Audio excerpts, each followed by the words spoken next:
There was no applause, no final reckoning, just the sound of the lake and the feeling that I had finally come home to myself. I used to think inheritance was about what people left behind, but maybe it's more about what we choose to carry forward. If I've learned anything, it's this. Silence can keep a family comfortable, but not connected. And healing doesn't come from proving you were right. It comes from choosing to live like you matter, even when no one else says it out loud. If this story found its way into your heart, I'd love to hear what parts stayed with you. Sometimes, the quietest stories are the ones most worth sharing. They said I deserved a celebration. The truth was, I had written the speech years ago, just not the kind anyone expected. The morning sun slid across the kitchen counter, catching the edge of an envelope that had been sitting untouched for 2 days. I finally gave in, slid my thumb under the flap, and unfolded the thick cardstock inside. The event details were printed in gold, honoring Caroline Harris, 25 years of service. Below, in faint handwriting I recognized instantly, was a postscript. Looking forward to your big moment. Try not to get too emotional. M. I set the invitation down and stared out the window. The tea had steeped too long, turning bitter in my cup. My sourdough toast was cold, the butter untouched. But I wasn't thinking about breakfast. I was thinking about how many things Madeline had written that sounded like kindness, but landed like control. She always knew how to lace her words with just enough sugar to make the salt feel like my fault. I reached across the table for the envelope that had become more talisman than paper over the past 5 years. It was slightly yellowed now, folded and refolded, but I could still see the steady lines of my father's handwriting inside. His words weren't dramatic. They never were. Just clear, intentional. Everything equal, no exceptions, no favorites. But somehow, after the funeral, equal started sounding negotiable. I slipped the letter back into its place between my tax documents and car registration. Safe, but not forgotten. The kitchen clock ticked over to 8:03 a.m. I opened my laptop, fingers hovering briefly before plugging in the small USB drive labeled in my handwriting, Dad, Final Wishes. The folder opened with a soft click. Inside was a scan of the letter, dated, notarized, witnessed. I'd had it validated the month after he died. I just hadn't shown it to anyone. Back then, I told myself it didn't matter. Madeline had already taken the lead. Funeral arrangements, estate meetings, even the thank you cards to the church. I wasn't expected to speak, just to be helpful. That had always been my role, the helpful one, the quiet one. I opened the document titled Retirement Speech, Draft. The words on the screen felt hollow now, too polite, too distant. I had written them as a version of myself that could disappear behind applause. I read them again, slowly, then highlighted half the text and hit delete. The cursor blinked at me, waiting. From the hallway, I heard voices, 2 coworkers passing by my office door, laughing about some slideshow they were pulling together for the party. "We found pictures of her from the early 2000s. You should see her hair." The other one giggled. "Does she know?" "Nope. That's what makes it fun." I sat back. No one had asked me what I wanted shown, just like no one had asked if I wanted a party in the first place. At lunch, I walked past the break room and saw Jim Lewis, my old supervisor, pinning up the event flyer. He waved at me, cheerful and unbothered. "Big day coming, huh?" I smiled politely and kept walking. I wasn't angry at Jim. He meant well. Most people do. That's what makes the forgetting easier. They don't remember what they overlooked. Back at my desk, I reached for the flash drive again. The metal was warm from my pocket. I pressed it between my palms and took a long breath. If I don't speak now, I thought, I'll regret it longer than they'll remember it happened at all. I stood, walked over to the printer, and clicked print. The pages emerged slowly, clean, sharp, deliberate. I gathered them without looking, slid them into a plain folder, and tucked the flash drive deep into my purse. Friday was only 2 days away. And this time, I wouldn't be bringing silence. They called my name. People clapped, polite and cheerful, as I stood from my seat near the back and walked toward the front of the community hall. I heard someone call, "You've earned this!" and another voice offer, "Let's hear from the woman who never complains." I smiled. I'd heard that one before, always said like it was a compliment. The Southside Community Hall glowed in soft amber light from the high windows. Tables were lined with paper centerpieces and votive candles flickering in glass jars. On the buffet line, guests were helping themselves to salmon, rice pilaf, and apple cobbler in styrofoam bowls. Someone had set up a Bluetooth speaker that played a piano version of "Ain't No Mountain High Enough." It was all fine, cozy, comfortable, just like they wanted me to be. I stepped behind the podium. Jim Lewis gave my shoulder a little squeeze as he passed, whispering, "Take your time." I nodded and looked out at the crowd, about 60 people, co-workers, city officials, neighbors, and a few relatives. Madeline was near the front, seated beside Linda, looking perfectly composed in a cream blazer and a soft smile. Her legs were crossed neatly. Her gaze was fixed on me, calm and unreadable. I took a breath. "Thank you," I began. "I'm truly touched by this gathering. 25 years ago, I started in the Department of Public Works filing service orders and reviewing code violations. I never imagined I'd stay this long or that I'd retire with so many memories, most of them good." A polite laugh swept through the room. "I've had the honor of working with some of the most dedicated, decent people I've ever known," I continued. "You've taught me that commitment doesn't always mean the loudest person in the room. It means the one who shows up every day, even when no one's watching." I paused, letting that settle. "But there's something I've been holding on to," I said, my tone softening. "Not because I enjoy conflict. Most of you know I avoid it. But because silence, too, becomes a story, especially when it's mistaken for agreement." Madeline tilted her head slightly. A smile still curved her lips, but her fingers tightened around the base of her wine glass. "I want to take a moment to talk about my parents," I went on. "They weren't perfect, but they believed in fairness, in balance, in telling the truth, even when it was uncomfortable." I reached into my bag and pulled out a folded piece of paper, the same one I had read and reread every year since my father died. I unfolded it with care. "This is a letter my father wrote, 1 week before he passed. I had it notarized the month after. It states clearly, everything equal, no exceptions, no favorites." I turned to the screen behind me where the projector had been looping a slideshow of my early career photos. Poorly cropped headshots, group pictures at road cleanups, the kind of nostalgia that fades as soon as the light changes. I clicked the remote in my hand. The slideshow stopped. A scanned copy of my father's letter appeared on the screen. I turned back to the audience. After the funeral, my sister Madeline was given authority to help finalize the estate. I didn't object. I was grieving. I trusted her. I assumed that fairness, our father's final wish, would be honored. I clicked again. A document appeared on the screen, showing a title transfer from our family's property dated 2 weeks after the funeral. Only one name was on it. "I never signed this. I never agreed to it." Gasps whispered through the room like a breeze slipping under a door. "Dear friend, what would you do if you were in my shoes?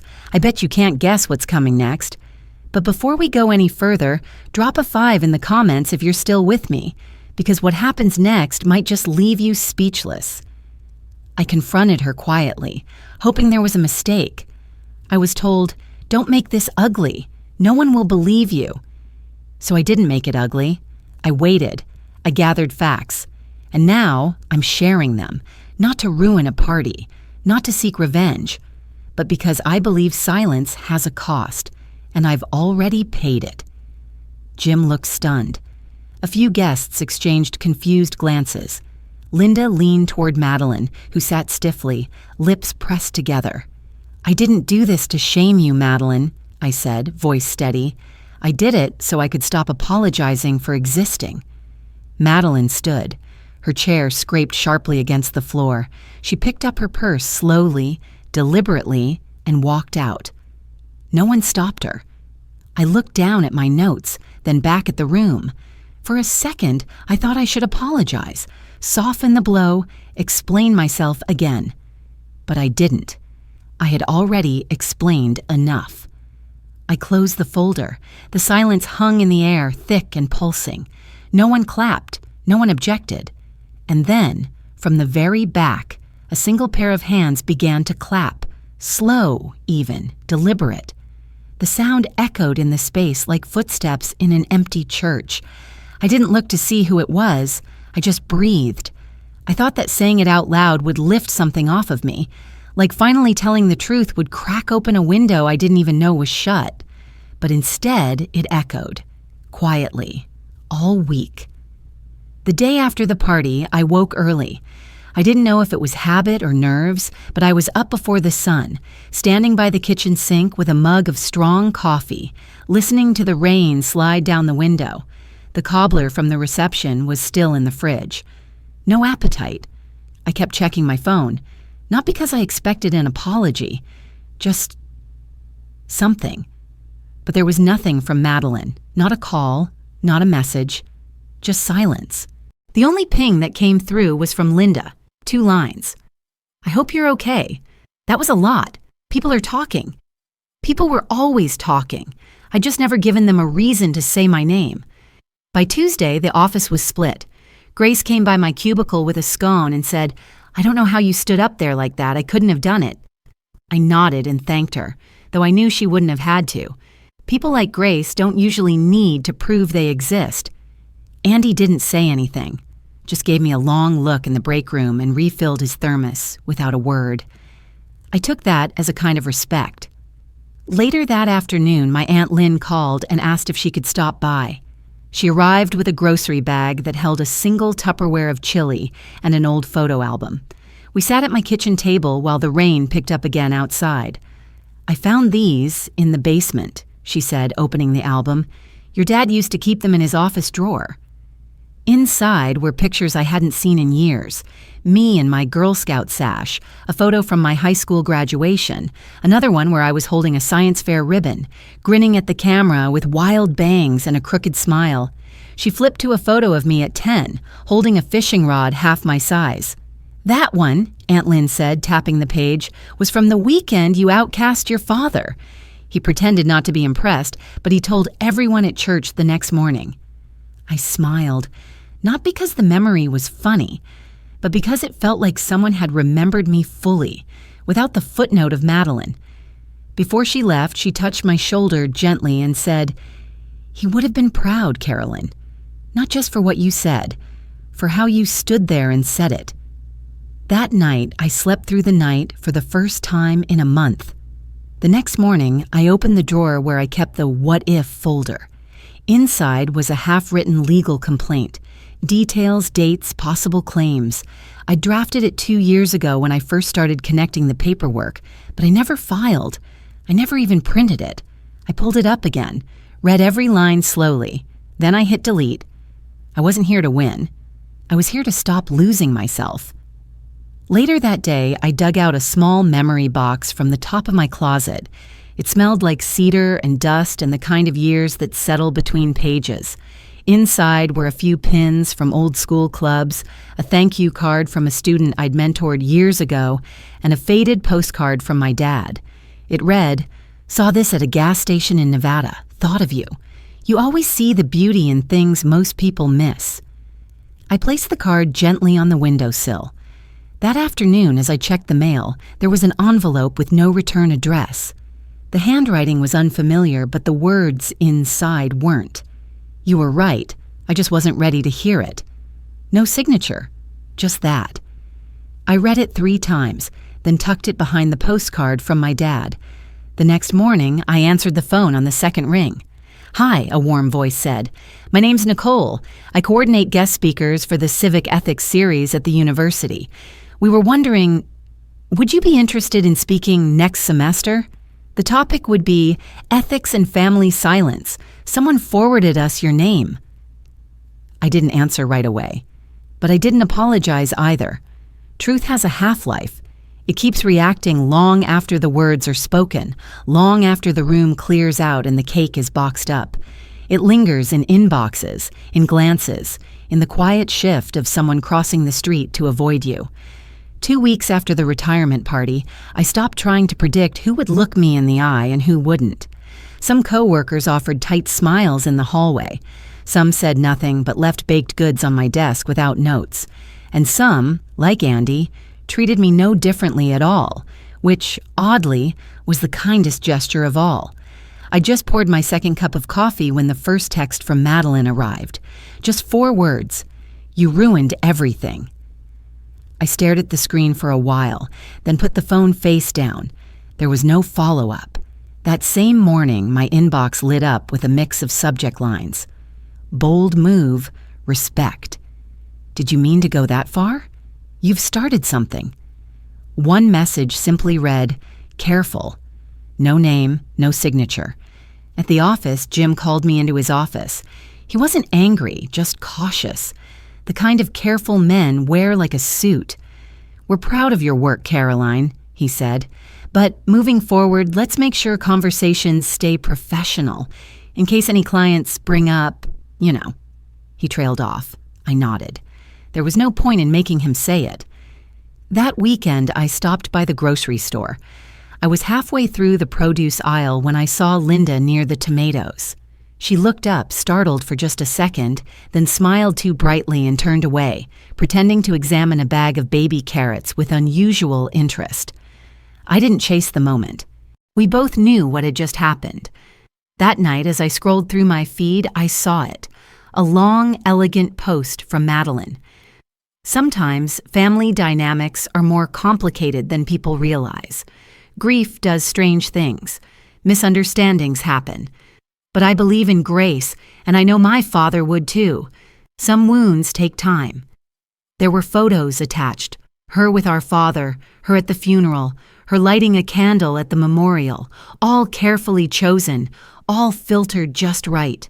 The comments were what you'd expect. "So beautiful. So sorry you're going through this. You've always been the strong one." Not once was my name mentioned. Not once was the word truth used. I didn't comment. I didn't share. I didn't respond. A few days later, Aunt Lynn came by again. She brought lemon bars and didn't ask any questions. We sat on the porch, watched the clouds move slow and heavy above the trees. She reached for my hand and gave it a squeeze.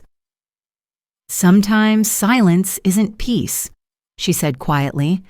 "Sometimes it's punishment dressed in pearls." I nodded. We didn't say much after that. The following morning, I opened a cream-colored envelope that had been slipped under my apartment door. The handwriting on the front was delicate and practiced. My cousin Susan's. Inside was a folded invitation to a baby shower, but my name had been crossed out in pen. Nothing else. No message. No explanation.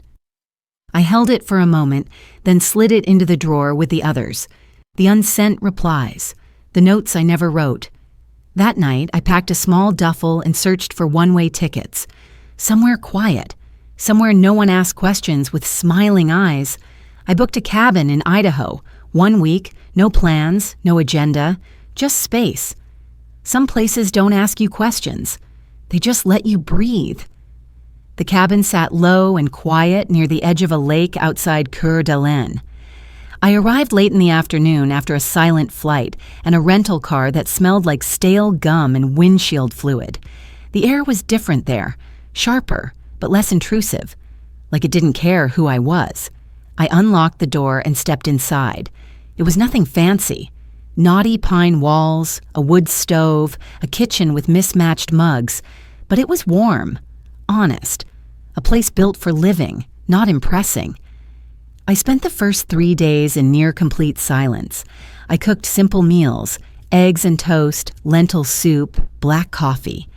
I hiked short trails that wound between trees just beginning to bud, their branches still cautious from winter. In the mornings, I stood on the back porch with my hands wrapped around a mug, watching the steam rise as loons called low across the water. I didn't check my phone. I didn't open email. I didn't even journal. I just existed. On the fourth day, I opened a notebook I'd packed at the last minute, a gift from a coworker years ago, still half empty. I turned to a blank page and began to write. Not a story, not a confession, just moments.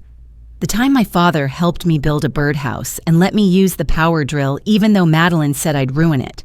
The day in 5th grade when I came home with a science trophy and my mom said, "That's nice," before turning back to the TV. The way I felt folding chairs after Rachel's wedding while the photographer captured everyone else in soft focus. One line per page, like breath, like truth. That afternoon I walked into the little library in town, a red brick building with a bell above the door that jingled when I stepped in. A woman behind the desk looked up, smiled warmly, and said, "Welcome back." I didn't correct her. I liked the idea of being someone who belonged. I asked if there was a place for local events, community postings. She led me to a bulletin board near the back, covered in hand-drawn flyers for yoga groups, seed exchanges, poetry nights. "There's always space," she said, handing me a thumbtack. That night, I sat at the small table in the cabin and wrote out a flyer in black ink. Story Circle. Tuesdays at 6 p.m. Come as you are. All women welcome. No critique, just stories. I pinned it to the board the next morning. Then I waited. 2 days passed. On Sunday, while walking near the edge of the lake, I heard twigs crunching behind me. A girl with cropped hair and a canvas tote slung over one shoulder stepped out from the trail. She looked barely 19. "You the lady from the video?" she asked, eyes squinting slightly in the light. I blinked. "Excuse me?" "The one who talked at the retirement party. My mom showed me on Facebook. Said you were brave." I didn't know what to say to that, so I just smiled. She nodded and looked down, shuffling her feet. "I saw your flyer," she mumbled. "I might come." "I'd like that," I said. On Tuesday at 5:50 p.m., I set out 2 folding chairs in the small community hall near the library. I didn't expect anyone to come. But by 6:07, 2 women had arrived. One was the girl from the trail. Her name was Elsie. The other was a woman in her 60s who said she had driven 20 minutes because something told me not to miss this. We introduced ourselves by first names only. No one read at first. We just talked. About the weather, about how hard it is to write when you think someone's grading you. When the older woman excused herself to answer a call, Elsie looked at me and said, "Will you read something?" I hesitated. Then I pulled out my notebook, found the page I'd written on the first morning, and read it. I was never loud, but that doesn't mean I was wrong. I was never first, but I was always watching. I was never chosen, but I kept showing up. Elsie didn't say anything, just nodded slowly, like she understood in a way only someone young and aching could. After they left, I sat alone for a while, the empty chairs still warm. The space smelled faintly of pine cleaner and library books. When I got back to the cabin, there was an envelope on the doormat. No name, no return address, just my name in handwriting I didn't recognize. Inside was a single line, written in blue ink. "You were right. I just wasn't brave enough. I am now." I held it in my hands for a long time before sliding it between the pages of my notebook. Outside, the loons called again, and this time I answered back. They kept the money. I kept the part that mattered. The morning was quiet. Soft wind rustled through the trees, stirring the edges of my notebook and the hem of the blanket draped across my lap. I was sitting on the porch, barefoot, sipping mint tea, watching lights scatter over the lake. It was June, but the breeze still held a trace of spring. Elsie arrived just before 10, carrying a paper bag with 2 muffins and a folded letter. She handed me the muffins wordlessly, then sat down across from me and held out the envelope like it might burn her fingers. "I don't know what to say," she admitted, "or how to start." I took the letter and gave it a quick scan. A few lines, half finished, no greeting, no closing. You don't have to finish it all today, I said. Just start with what you'd say if she couldn't interrupt. Elsie blinked, then nodded. Okay. She stayed for an hour. We didn't finish the letter, but we found a beginning. Sometimes that's the part people spend years waiting for permission to write. That evening, the story circle gathered as usual in the back room of the library. We were 7 now. A teacher, a retired nurse, a woman who sold soap at the Saturday market. We brought our tea in travel mugs and sat in the mismatched chairs around a folding table. No rules, no critique, just room. Tonight, I brought a story I hadn't told before. Not even to myself, in full. The day of the speech, I'd almost backed out. I'd almost let Madeline speak for both of us, like she always had. I had the folder in my hand, my coat on, keys in the ignition. But I'd sat there for 10 minutes before driving off. 10 whole minutes where silence felt easier, cleaner. I was ready to go home, I told them. Not to the party, just home, somewhere no one expected anything. A woman across the circle, Gloria, nodded. But you didn't. No, I said. I didn't.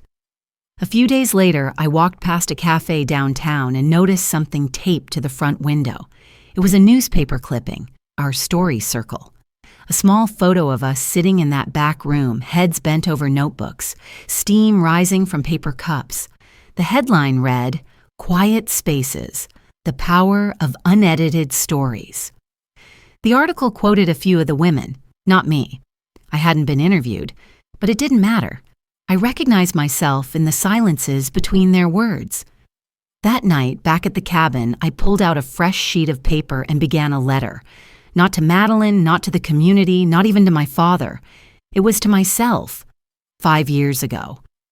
You are not invisible. You do not need their permission. Your grief is real. Your voice is whole. You didn't stay silent. That's all the proof you ever needed.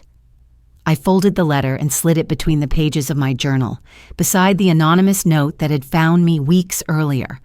Then I stood, stretched, and walked slowly down to the dock. The wood was warm beneath my feet. I sat at the edge, let my toes dangle above the water, and closed my eyes. The loons were calling again, and for the first time, I didn't feel the need to answer. I was already home. An inheritance isn't what's written. It's what's remembered, and who chooses to carry it. There was no applause, no final reckoning, just the sound of the lake and the feeling that I had finally come home to myself. I used to think inheritance was about what people left behind, but maybe it's more about what we choose to carry forward. If I've learned anything, it's this.